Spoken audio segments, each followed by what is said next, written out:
السلام عليكم ورحمة الله وبركاته مشاهدينا الكرام. اليوم معنا تحدي مع الأخ إياد صاحب القناة وأنا صاحبة عزياء إن شاء الله. هذا نجم عزم اللساني هذا وقع معنا في التمثيل الأول.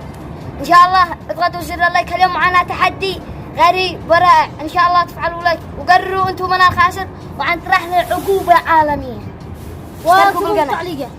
هذا مشاهدينا الكرام الآن التحدي على ما ويشوفوا اللي يتوقع على الاشتراك يفعل الاشتراك، اللي يتوقع على اللايك. إذا في السنة هو بيعني لكم إذا في السنة افعلوا لايك وإذا فازوا افعلوا اشتراك. الآن ما نفعل الدقائق على ما شفتوا 3 دقائق. يلا عد.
الله حقك.